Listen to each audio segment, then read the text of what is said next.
Okay, moving on to the next team in the Pac-12 that we will be going over today, and this is going to be the team in this league that I have finishing in 10th place this season, and that would be Mark Fox and his California Golden Bears. And it's crazy because Mark Fox, last year when Cal decided to hire him, I did not like the hire at all. I thought it was the most bland and the most boring hire as possible. I thought at a place like Cal, where, let's face it, they really screwed themselves by hiring King Jones as their head coach after Conzo Martin left. And I feel like for me, when you look at Cal, they just really haven't been the same since. And not only have they not been the same, but they have just not been relevant at all. And maybe the plan all along was to just bring Mark Fox in here and say to him, all right, just get us relevant, and then maybe another head coach will take over from there when the job is a little bit more appealing. But over the last couple of years, Cal has just been the laughingstock of the Pac-12. And unfortunately, if you're a Cal fan, I don't see things getting much better this year, but I do see things possibly improving a little bit, and that's why I have Cal in 10th. So if you're a Cal fan, I think the way to look at this season is this. The last couple of years, Cal just has not been a relevant basketball team, and they've been at the bottom of the Pac-12. If you're a Cal fan, you should be just trying to get out of that bottom tier. And unfortunately, the highest I see Cal finishing this year is in 10th place in the ACC. But Mark Fox is very, very interesting because I feel like he's just the kind of guy that loves basketball.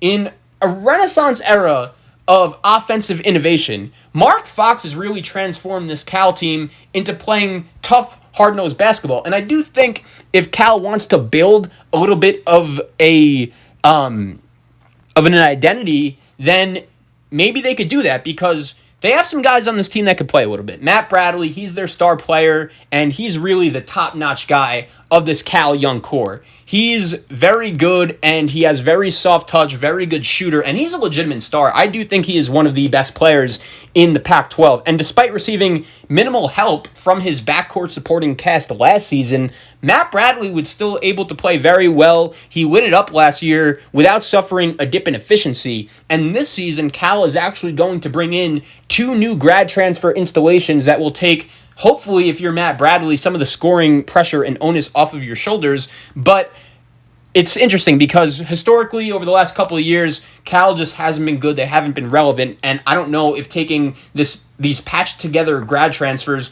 are ultimately going to get the job done. They bring in the Penn transfer, Ryan Betley, and if you're a Cal fan, you hope that he's going to be able to give you some form of instant offense. He is a former all-conference player in the Ivy League, and he's used to that big-time academic school, kind of similar to Cal. And it's interesting because when Cal is going to play Matt Bradley and Ryan Betley together, they're going to be playing 2 guards that are pretty big. Both guys are going to be over 6'5", 200.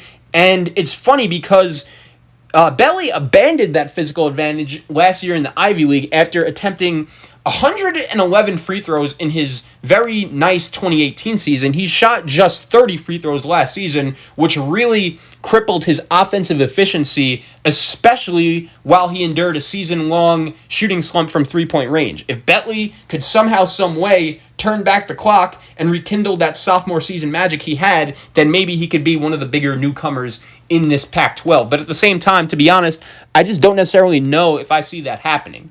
The other guys they bring back are Mikal Foreman, a Stony Brook transfer who's in line to assume the de facto point guard role this season. They have another guy in that backcourt that's a transfer who's looking for a waiver as well. That would be Jared Hyder. And if he's unable to secure that waiver, I do think Mikal Foreman may become the offensive front man and go-to guy along with Matt Bradley for this Cal team. With Joe Brown being the only other eligible point guard on the current roster, Fox is really going to need Mikal Foreman to emerge as a viable creator and shot maker. Foreman isn't this prolific passer and maybe slightly out of his comfort zone as a lead ball handler, but he's a really good shooter. He hit 102 threes last year at a 37% clip.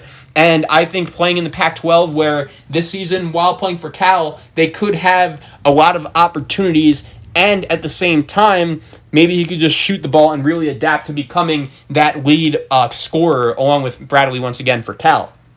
The other thing for Cal is that they have some big guys coming back that I think are okay. Grant Anticevic was really good last year, And he carved out a really nice role in Mark Fox's rotation with a 23-point game against Cal Baptist in November, but he did have a serious shooting slump throughout Pac-12 play, connecting on just 29% of his 52 attempts against conference opponents. And he will be joined by Andre Kelly up front, who's arguably last year was the Bears' most improved player, and he fits really well in Mark Fox's system.